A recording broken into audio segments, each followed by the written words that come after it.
Krishna. Hare Krishna.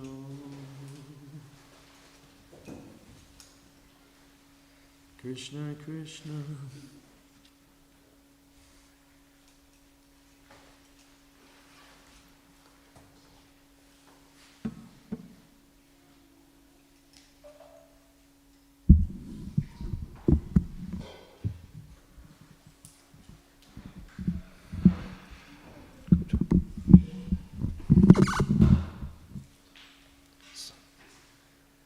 Someone play cartels? Anyone knows cartels? Someone has to play. Who will play cartels? Hands up if you know cartels. Okay, play. Yeah.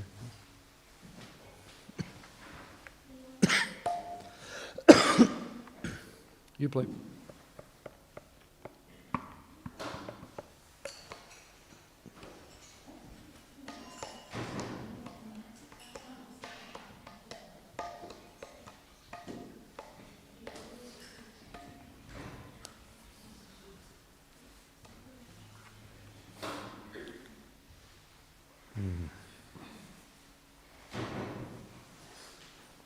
Jairata Matovo Kunja Bihari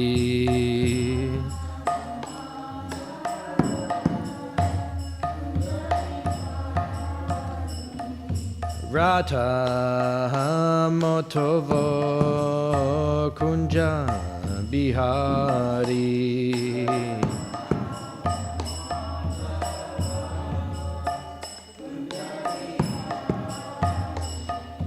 Gopi Janabalaba Girivaradari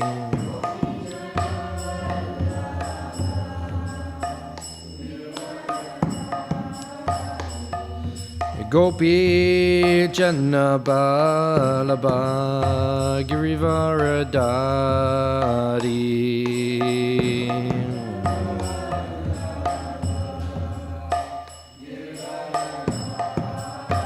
Yashodanandana Brajajanaranjana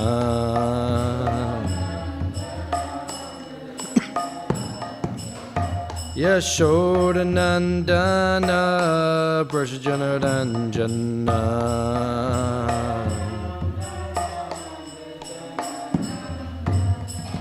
Jamuna Tira Vanachari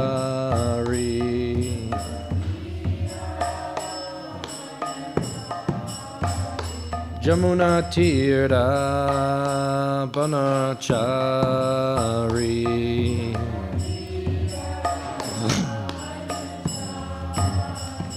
Jayo Radha Matovo Kunja Bihari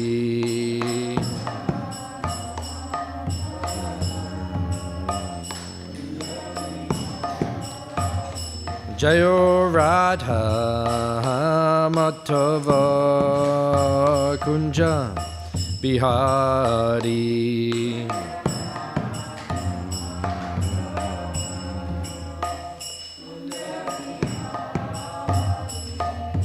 Gopi Janvalabha Girivaradari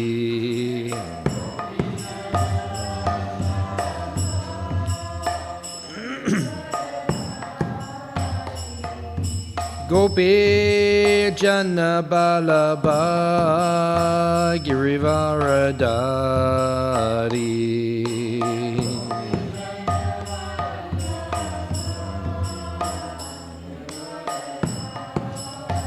Yashodanandana Vrajajanaranjana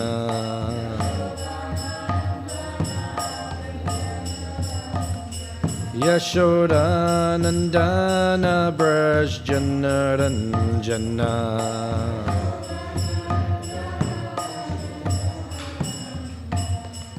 Jamuna Tira Vanachari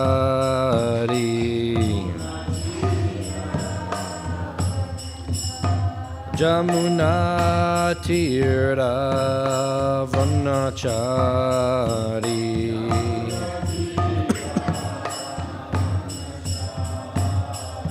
Jayo Radha Matava Kunja Bihari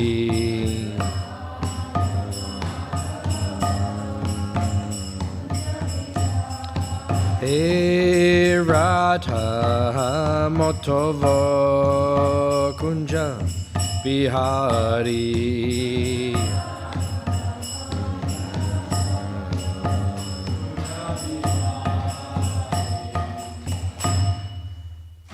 Jayam Vishnupad, Paramahamsa, Paragraj, Gacharashtra Tarasata Shishimad, His Divine Grace A.C. Bhaktivedanta Swami Śrīmad Prabhupada Ki, Ananta Koti Vaishnava Brindi Ki, Grantaraj, Śrīmad Bhāgavatam Ki, Nitai Go Premanandi, all glories to the assembled devotees, all glories to the assembled devotees, all glories to the assembled devotees, all glories to Sri Guru and Sri Gauranga.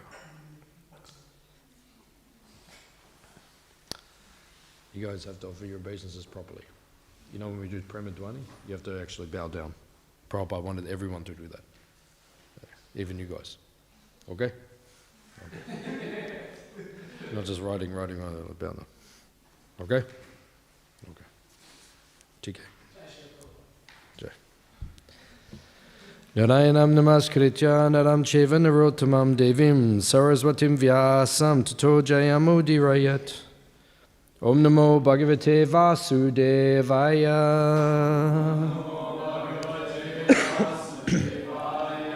Om Namo Bhagavate Vasudevaya. Om Namo Bhagavate Vasudevaya.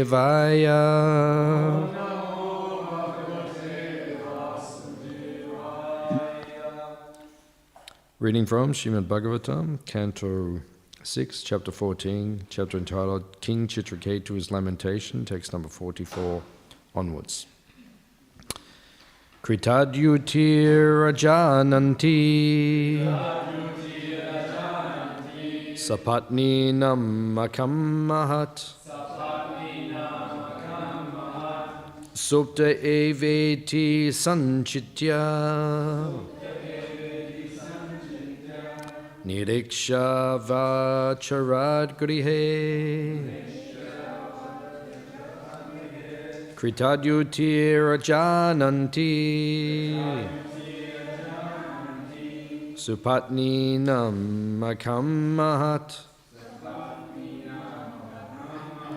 Supta Eveti Sanchitya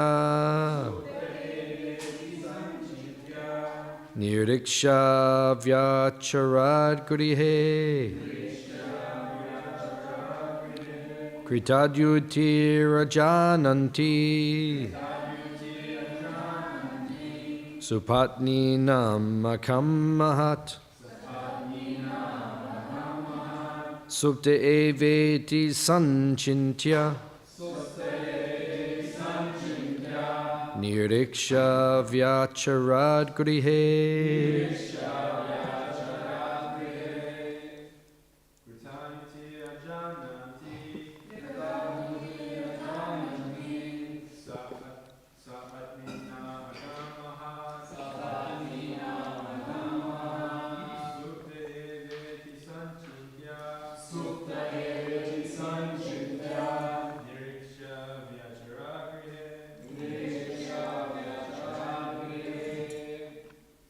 Kritadyutir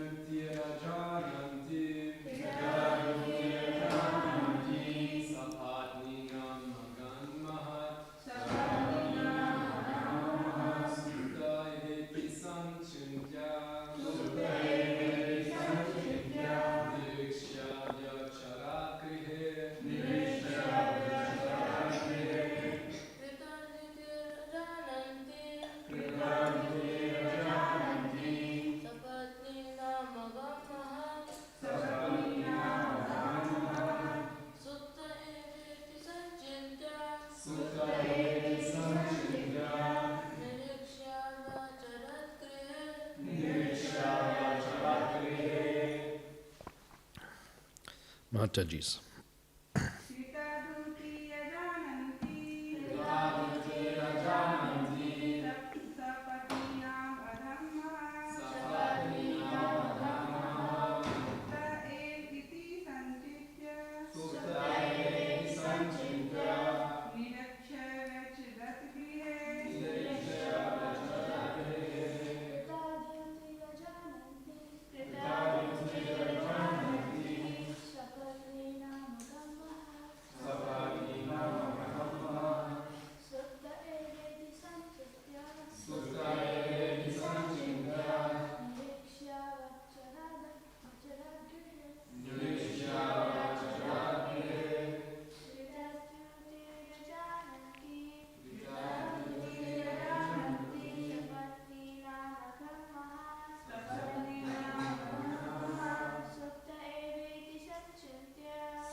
Kritajuti, Queen Kritajuti. Ajananti, being unaware of. Sapatninam, of her co-wives. Agham, sinful act. Mahat, very great. Suptaha, sleeping. Eva, indeed. Iti, thus. Sanchintya, thinking. Niriksha, looking at. Vyacharat, was walking. Grihe, at home. Translation in purport by His Divine Grace A.C. Bhaktivedanta Swami Śrīmad Prabhupada. Unaware of the poison administered by her co-wives, Queen Kritajuti walked within the house, thinking that her son was sleeping deeply. She did not understand that he was dead. Translation responsively. Unaware of the poison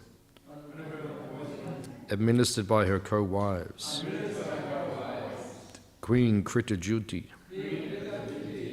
walked within the house, thinking that her son was sleeping deeply. She did not understand that he was dead. Thinking that her child had been, I'll keep reading. Thinking that her child had been sleeping for a long time, Queen Kritajuti, who was certainly very intelligent, ordered the nurse, "My dear friend, please bring my son here." When the maidservant approached the child, who was lying down, and saw his eyes were turned upward, there were no signs of life, all his senses having been stopped, and she could understand that the child was dead. Seeing this, she simply cried, "Now I am doomed," and fell to the ground.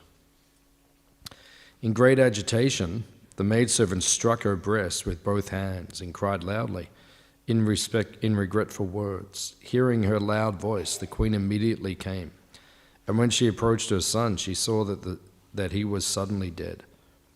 In great lamentation, her hair and dress in disarray, the queen fell to the ground unconscious. O King Parikshit, hearing the loud crying, all the inhabitants of the palace became, both men and women, being equally aggrieved, and also began to cry. The queens who had administered the poison also cried pretentiously, knowing full well their offences. When King Chitra Ketu heard of his son's death from unknown causes, he became almost blind. Because of his great affection for his son, his lamentation grew like a blazing fire. And as he went to see the dead child, he kept slipping and falling on the ground. Surrounded by his ministers and other officers and the learned brahmanas present, the king approached and fell unconscious at the child's feet. His hair and dress scattered. When the king, breathing heavily, regained consciousness, his eyes were tearful, and he could not speak. When the queen saw her husband, King Chitra Ketu, merged in great lamentation and saw the child dead, saw the dead child, who was the only son in the family, she lamented in various ways. This increased the pain in the cause of the hearts of all the inhabitants of the palace, the ministers and the brahmanas. The garland of flowers decorating the queen's head fell, and her hair scattered. Falling tears melted the collyrium on her eyes and moistened her breasts, which were covered with kumkum powder. As she lamented the loss of her son, her loud crying resembled the sweet sound of a Karari bird. Alas, O Providence, O Creator, you are certainly inexperienced in creation, for during the lifetime of a father, you have caused the death of his son, thus acting in opposition to your creative laws. If you are determined to contradict these laws, you are certainly the enemy of living entities and are never merciful. Purport. This is the way of a conditioned soul. This is the way a conditioned soul condemns the Supreme Creator when he meets reverses. Sometimes he accuses the Supreme Personality of Godhead of being crooked because some people are happy and some are not. Here the Queen blames Supreme Providence for her son's death. Following the creative laws, a father should die first and then his son. If the creative laws are changed according to the whims of Providence, then Providence certainly should not be considered merciful, but must be considered inimical to the created being. Actually, it is not the Creator, but the conditioned soul who is inexperienced. He does not know how the subtle laws of fruitive activity, and without knowledge of these laws of nature, he ignorantly criticizes the Supreme Personality of Godhead.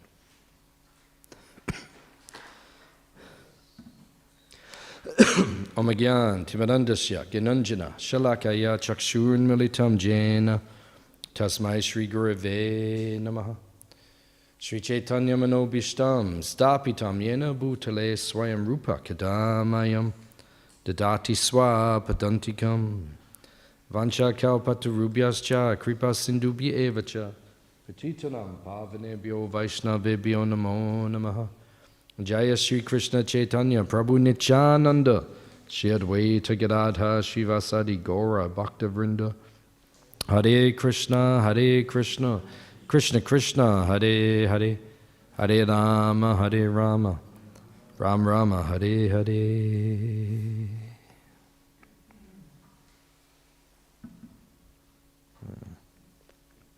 This is a famous pastime in the Śrīmad Bhāgavatam. And before I became a devotee, the first book I received of Prabhupada's books was called Coming Back. And this is one of the main pastimes in coming back.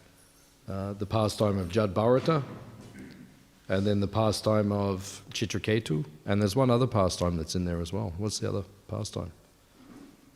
They tell three pastimes, and I just can't remember what the third one was, but Ajamil, yeah, very good. Yeah, Ajamil, and then Chitra Ketu, and Jad Bharata.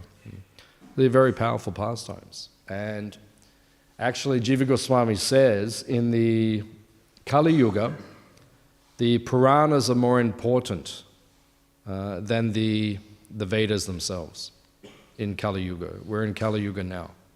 Kali Yuga ki? You don't like Kali Yuga? Kali Yuga ki? Some of you like it, some of you don't like it. Do you like it or not? You like Kali Yuga or not? Actually, it's the best age. It's actually the best age. The sages asked Vyasadeva, which age is best, Satya, Treta, or Dwapara? And Vyasadeva said Kali is best. Because in Kali, if you take advantage of it, you can go back to Godhead in one lifetime very quickly. 60 years, of dedicated service, you can quickly go back to Krishna. You want to go back to Krishna? Then Kali Yuga is good. What's your problem? So Kali Yuga is the best of the ages. Jiva Goswami says, Kali Yuga is so intense, you have to chant sincerely. It forces you to chant sincerely. Because Kali Yuga, there are so many problems. Kaleya dosha nite rajan, asti heko mahan guna. Right? There are so many problems in Kali Yuga. Niti dosha. Niti means the ocean. It's like an ocean of problems in Kali Yuga. Right? There are so many problems in Kali Yuga. What are the problems in Kali Yuga? Any problems? Yeah? What's that? Short-lived. That's a big problem. Very good. Yeah, quoting from the Bhagavatam, it says, Bhagavatam says, we are all short-lived. That's a problem. Yeah? Misguided and lazy. Yeah, very good. They're big problems as well. People are mad, yep. They're misguided, they're lazy. You become old, yeah. What's that? Health is a problem. Yeah, everyone is sick in Kali Yuga. That's true. Everyone has some problem. What is it? Senses. The senses. Can't control the senses. Yeah, they can't control the senses. Hard to control the senses. And it says, Vyasadeva says in the beginning of the Bhagavatam, it says, and above all, everyone is always disturbed. Right? Everyone is disturbed in Kali Yuga. Right? And if you're not disturbed, then please just wait around and you will become disturbed. Because Kali Yuga will create situations which will disturb everyone. And if we're not disturbed right now, that just means we're fortunate, that's all. But in due course of time, you will become disturbed. That's the nature of Kali. So Jiva Goswami says, who is making all this noise? Jiva Goswami says, Kali Yuga is very good because it is so intense that it makes you chant sincerely. You have no choice but to chant sincerely. Because Kali Yuga is an ocean of faults. So therefore, Kali Yuga is a very good time and place, actually. So within Kali Yuga, the Puranas, the histories, are more important than the Vedas themselves. In other words, the Smriti is more important than the Shruti. The Shruti means the philosophical portion of the Vedas, which is spoken by the Lord himself. But the Smriti means like Smarana. It means those things which are remembered, the pastimes. Like the Puranas are full of pastimes. So why are the Puranas superior in Kali Yuga? Because we tell stories. And within the story, you get the philosophy of the Vedas. Therefore, it is considered to be easier to digest. Just like if I say to you, do you want to hear a good story? Suddenly everyone becomes enthusiastic. Once upon a time, in a galaxy, far, far away. As soon as we say there is something, some pastime, everyone listens. Oh, what will happen next? So the Bhagavatam is full of pastimes. So this particular pastime is very famous and very instructive because the wives, they poisoned Chitra Ketu's only son. What was the son's name? Harsha? Shoka. What does that mean? Yep. Happiness, yeah. And harsh means?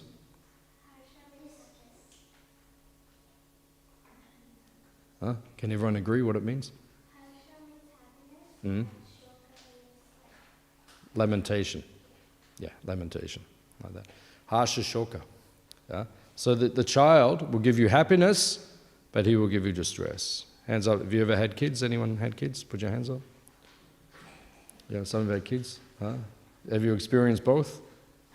Yeah. Happiness and distress. That is the nature of children. That is the nature of the material world. All right? We are children. Did you give your parents happiness and distress? Hands up if you gave your parents happiness and distress. Everyone. Or maybe some people only gave happiness. Or only distress.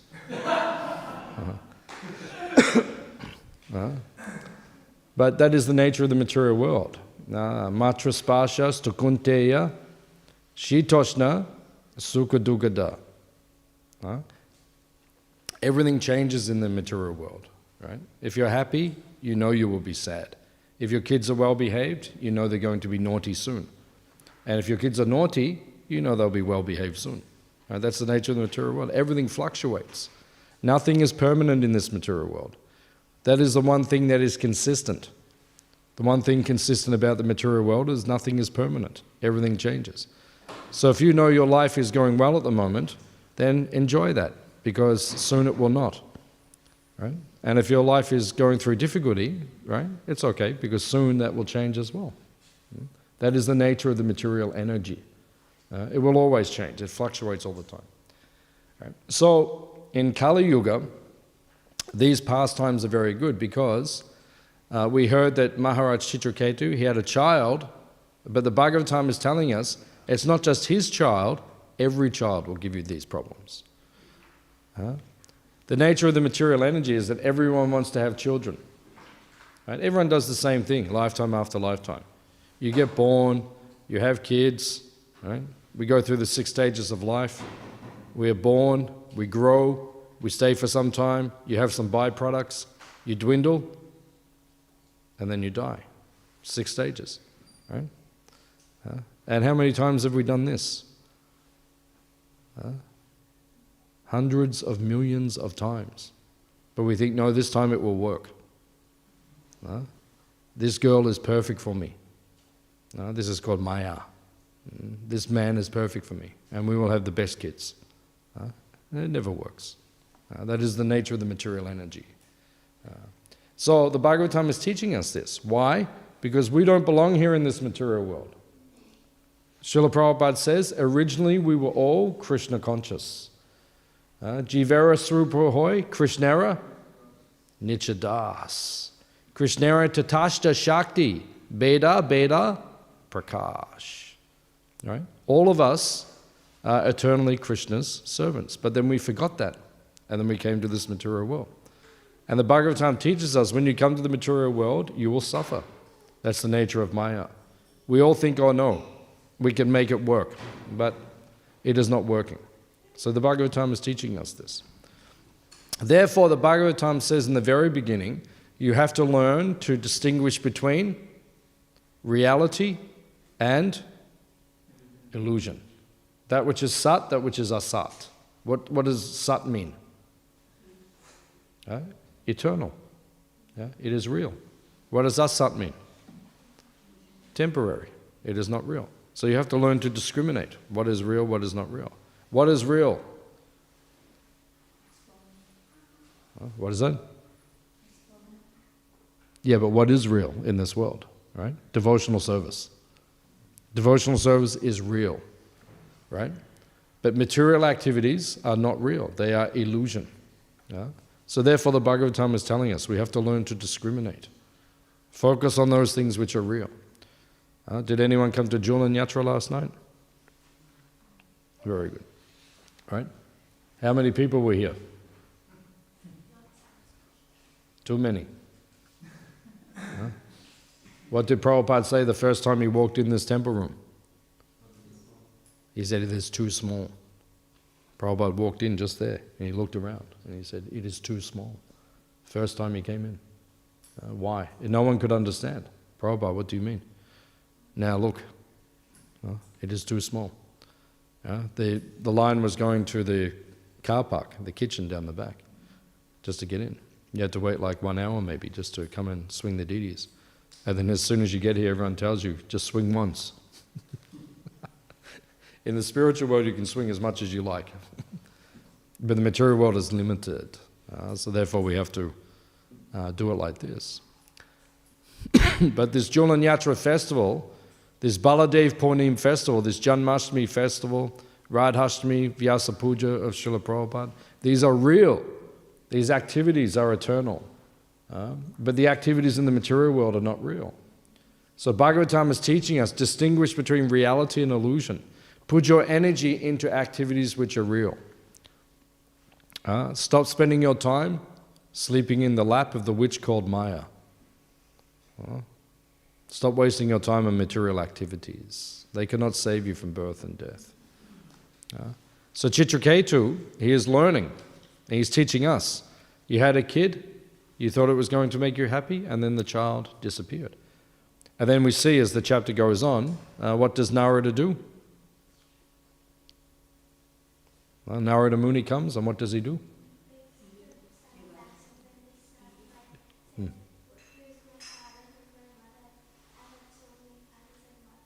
Yeah, very good.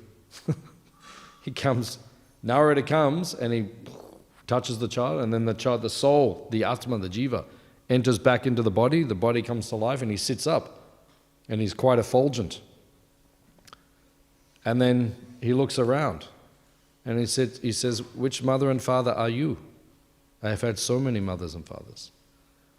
When I became a Hare Krishna devotee, I came home, I came and visited this temple.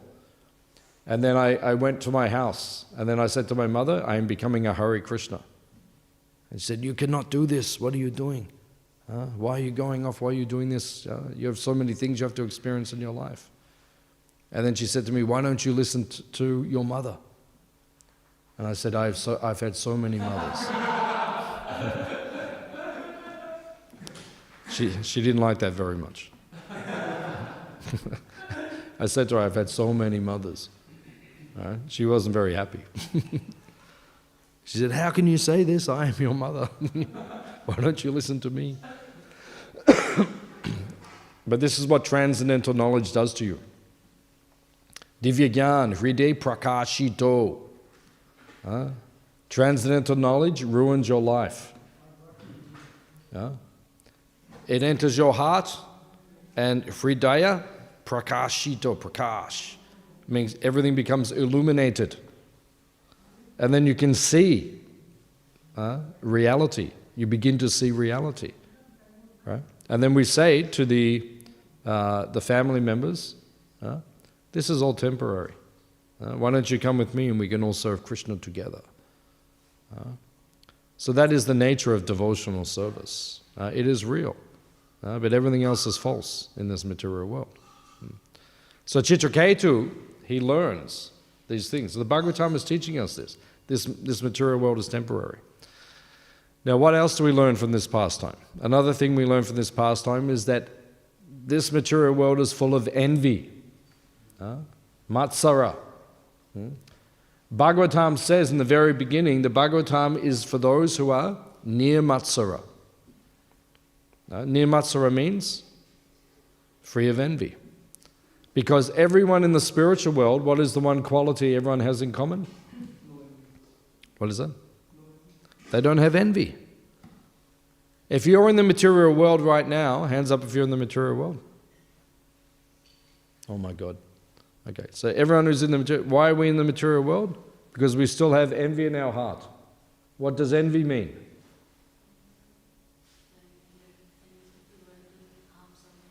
Yeah, you want to harm someone, or you think you are better than someone. Sometimes, hands up if you sometimes think you are better than someone else. Very good, everyone is honest. That's good. We should. So that means we're envious. Yeah? Sometimes I feel like that. Sometimes I feel, oh, I'm better. I can do that service better than that devotee. Why does that devotee make so many mistakes? Very critical in our minds. We're very critical sometimes. I'm a very critical person. Right? In my mind, things like that, very critically. Always looking, oh, that devotee why are they doing it like that? They could do it like this. I can do it better than them. Like that. This is critical. I think many of us have this in the material world. I don't think it's just me. I think many of us have this problem. We're too critical. But if you go to the spiritual world, There is no envy. All right? People do not think. You don't think, I am better than everyone else.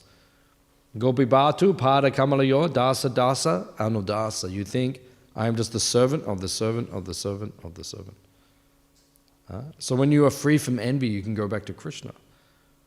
But as long as you stay in this material world, or if you are in the material world, it means there's some envy there. Right? It means that we are envious of Krishna. And if we feel envy towards anyone else, that means there's still some envy of Krishna there. That has to be taken away. Then you can go back to the spiritual world. So we see this pastime. When did this pastime happen? Satya Yuga, was it? Does it say that? Who said that? Did they say Satya Yuga? They said that? Yeah, it was a long time ago. It was a long time ago. I don't know if it was Satya Yuga or not. It might have been. Satya Yuga people lived for like 100,000 years. It doesn't sound to me like a Satya Yuga pastime. It could be. It could be. But it sounds to me like it's a bit later maybe. Maybe Treta or Dwapara.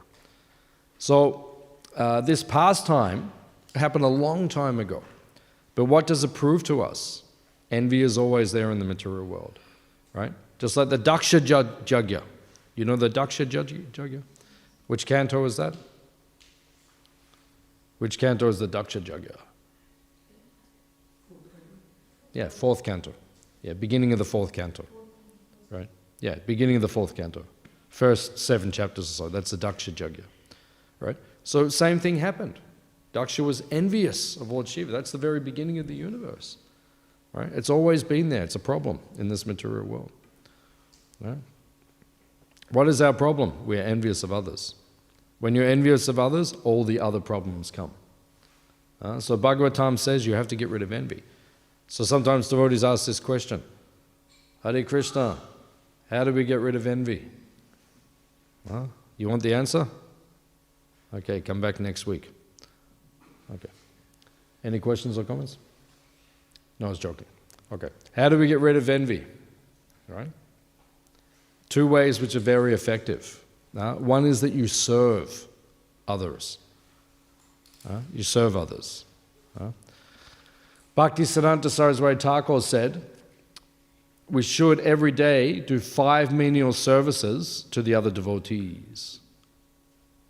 So what services can we do? Like I lived in the Brahmacharya ashram a number of years ago. So I used to try to do 5 menial services for the devotees between 4:30 in the morning and 8:30 in the morning before I had breakfast. Try and do 5. You can serve the Charanamrita.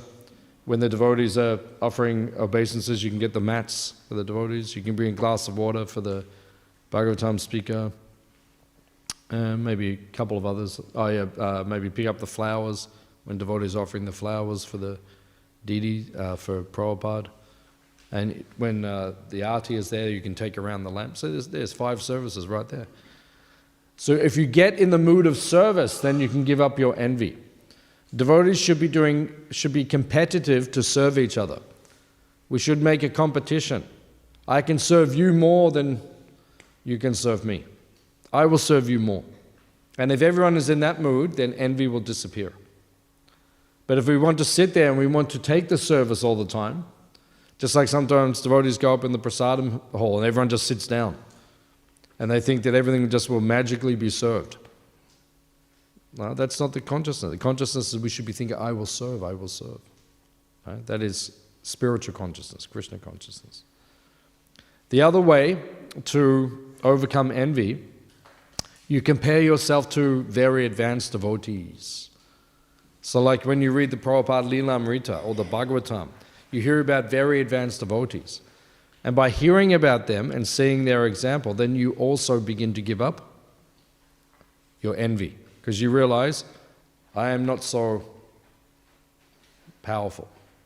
Right? If you compare yourself to Prabhupada, then you become humble. Right? And your envy begins to go away.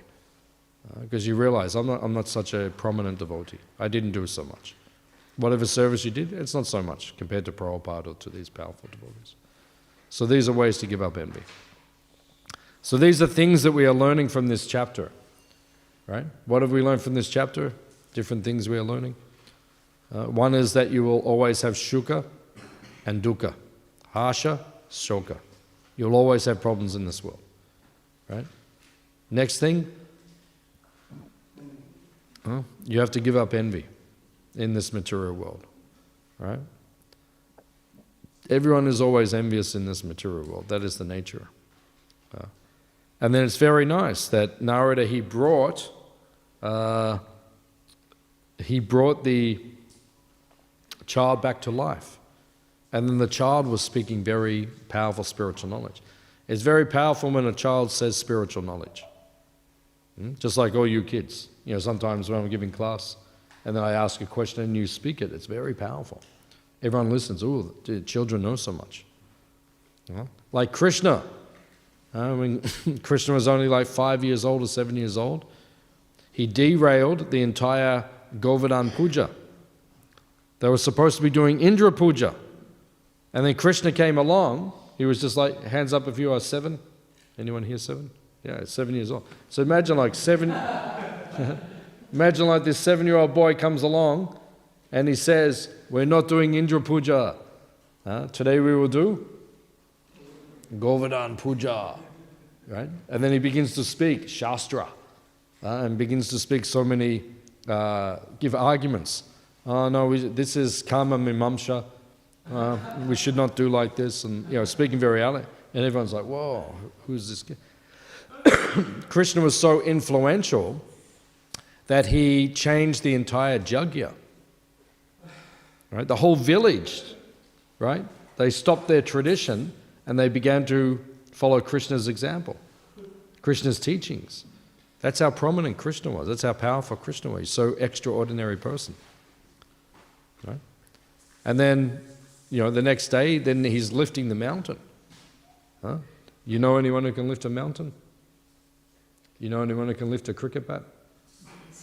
Yeah? Who can lift a cricket bat? Anyone, yeah. But can you hold a cricket bat like this for 7 days and 7 nights? You know anyone who can do that? No. And when Krishna was holding the Govardhan hill like this, 7 days, 7 nights, his friends said, Krishna, your arm must be sore. Change arms. And Krishna said, no, it's okay. And they would come and they were massaging his arm. Right? His friends were massaging his arm. No, it must be sore. If you hold your arm like that for 1 hour, it becomes sore. Krishna was 7 days. His friends were like massaging. Krishna said, no problem. I'm okay. Mother Yashoda was feeding him sweet rice, kheer. And he's holding, he's taking. He said, very good.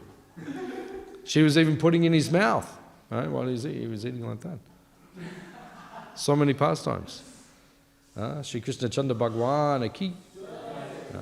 So they knew he was extraordinary. Who can do this? Krishna's not an ordinary person. So when he was saying, let's give up this Indra Jagya and we will do Govardhan Puja, then they said, no problem. They said, we will do it. We can do the Govardhan Puja. Everyone was listening to Krishna. So if you want to make your life successful, you have to listen to Krishna. Stop being rebellious. Stop trying to forget Krishna. We all came to this material world to forget Krishna. And how is that working out for us? Not so good. So now we have to surrender to Krishna. So we'll stop here. Any questions, any comments from anyone in the universe? Yes. How can we remain unaffected from material happiness and distress? How can we not be affected? Because in our life, sometimes we get a lot of material happiness, sometimes we get a lot of distress, and it's very difficult to stay aloof of it. Because naturally, something we enjoy that happens, we like to relish it. Even though it's material, I like to enjoy it. Yeah. At the same time, something stressful happens, then I also feel really anxious. So how to be unaffected? how to become elevated beyond that? Yeah, exactly. Like how to be how to Yeah, go for it. Yeah, as long as we're attached to the material energy, to the material world, then you will suffer. Chanakya says, there is no suffering like attachment. And he said, there is no freedom or liberation like detachment. So as long as you're attached to this world, then you will suffer. Because you're identifying with it. Oh, this is good. Like you said, I'm enjoying it. But now, this negative thing happens, and now I'm in anxiety. Yeah, because we're attached to the world. But when we understand that we're not a part of this world, and when our consciousness is ekeha kuru nandana, right? Vyavasi yatmika buddhi, when we are fixed on serving Krishna, when our consciousness is fixed on that, then we understand, okay, the happiness and distress, that is peripheral, that is secondary, that is external. Okay, sometimes I'm happy, sometimes I'm distressed, but I'm serving Krishna, that's my main focus. And then we don't become so affected by these things. When I was a brahmachari, the temple sent me to Africa. So we were traveling through Africa, raising money for the temple. We were brahmacharis, so we did that. So I went to hell and I went to heaven in Africa. Because in Africa, one time we went to one island off the coast of Africa. It's called Seychelles. It's like heavenly planets, just beautiful, like tropical paradise place. A beautiful place. So it was like heaven, and we were selling, things to raise money for the temple, and it was very pleasant. The weather is beautiful, nice fruits to eat. We're working very hard, but we weren't distracted by all the heavenly enjoyment. We were just focused on serving Krishna. And then we went to places like Harare and different places, cities in Africa, where there's so much poverty, and people are very desperate, and it's actually dangerous. Like I was walking down the street, and there was many, many people around me, and then one black man, one African man, he was right in front of me, just very crowded, super crowded. I was just walking down the street, and he's right, and suddenly he just turned around on the spot, and I felt his hands just go all over me, because he's looking, does he have a wallet, does he have money, something like that, and then, I was in the middle of the crowd, and I said, hey, and then he looked at me, and said, hey, what is this? And it was like, I thought maybe he'd pull out a knife and something, and then he ran away into the crowd. So, you're in anxiety when you're in that place. And one of my friends, one devotee, he was held up with a knife, and they stole his wallet and everything. Even more stories than that, I can tell you, where it became even more dangerous. So, we were in heaven and hell, but our consciousness was not so affected because we're just so fixed. We have to sell things to make money to send back to Radha Vallabha. That was our mentality. And we were just fixed. So we should be like that as devotees. And then you don't become so affected. Because, it's happiness and distress, they're always going to come. But we're more concerned with service, bhakti. So you have to raise your consciousness. That's all.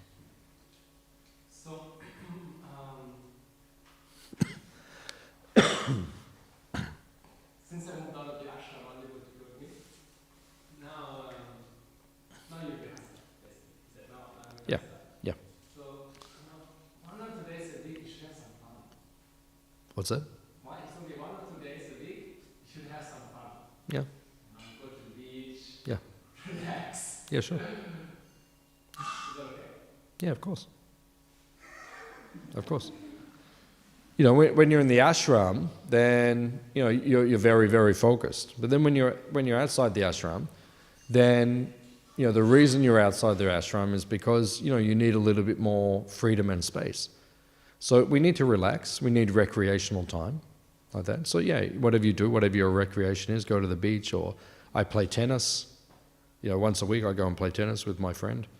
Like that. So, we have recreational activity. It's good for the mind, the body, so these things are good. These things are necessary. Like that. But we don't become overly distracted by these things. That's all. But there's nothing wrong with it. You can make the choice where you just focus 100% on Krishna, but most of us are not on that level. So, you have to have some recreation, some like that. So. It's okay. TK? Okay. So I heard in a class long time back Yes, sir. that if you have envy for even one person, you can't go back to God. If what? If you have envy for even one person, one last person, you can't go back to God. Till you have envy for even one person. Yeah. I mean, unless Lord Chaitanya overrides the program. You do computers? Yeah, so they have like an override, where it just override everything. So if Lord Chaitanya says, okay, you've got a little bit of envy there, but you've done enough for me, he'll just override it and take you back. Prabhupada said 70%. You just have to get to 70%, which is not so easy. But Prabhupada said 70% is enough. To be honest, I don't think I will get 100% in this life. I'm just being honest. I don't think I will get 100% pure. I don't think I'll get 100% free from envy. I don't think, honestly. But 70% maybe I can do.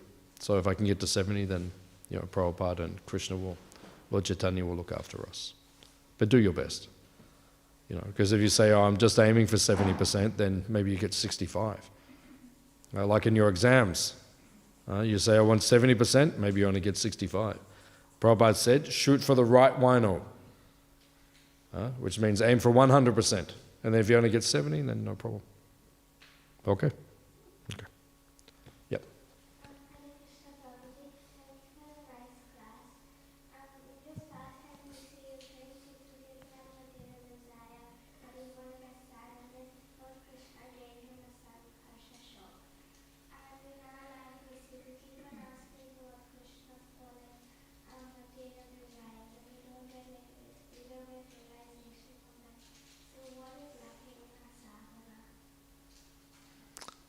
Why? Because you're asking for material things? Yeah, we keep on asking the Lord for material desires. What are you asking for? For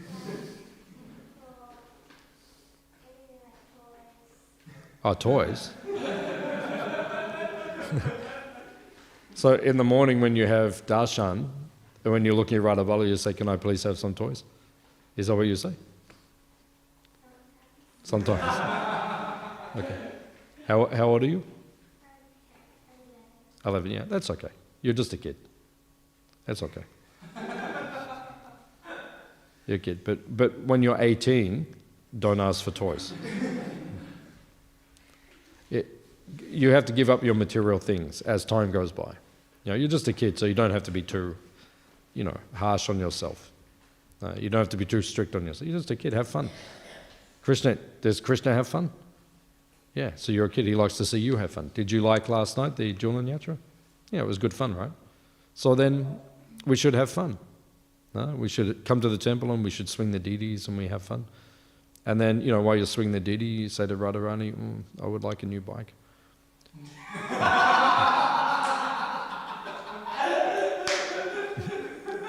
So if that thought comes to your mind, that's not so bad. At least you're asking Radharani, so that's good.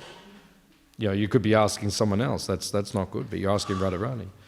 So as you get older, then you give up your material desires gradually. It takes time, that's all. So you don't have to be too strict on yourself. But don't ask for too much. Right. And don't get upset if you don't get it either. If Radharani doesn't give you a bite, then don't get upset. Don't get angry. Is it okay? Yeah, it's okay. Any other questions?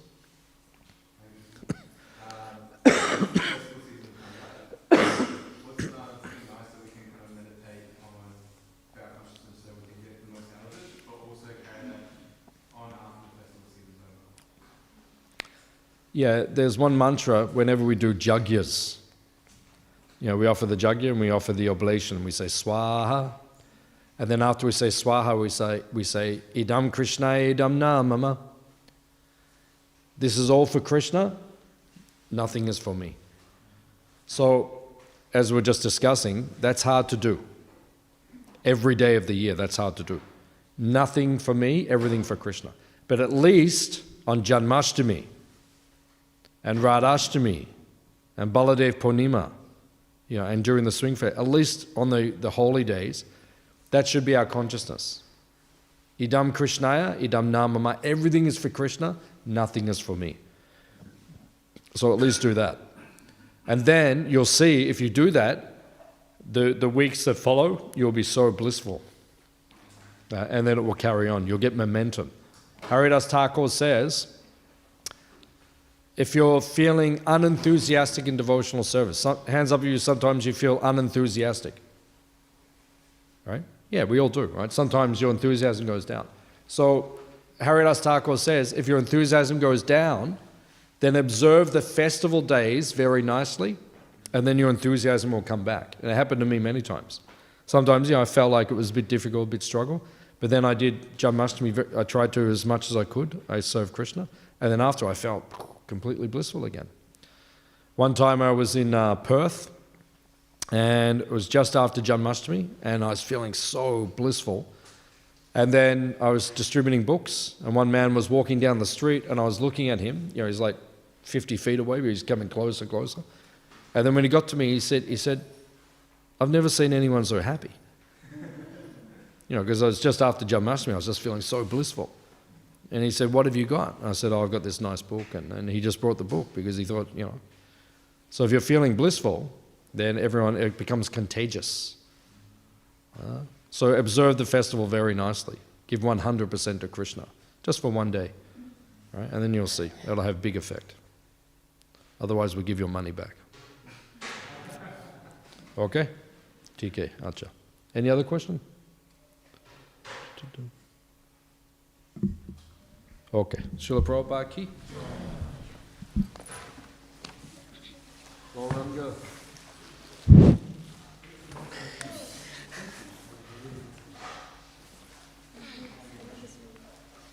You're smelling in this part or this part? Put this in your nose, man.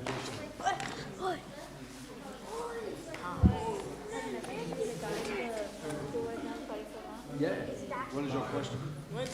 So, actually the question was that what are the main places that we should talk about? Because there are so many places. You have a book or something? I do. Show me. I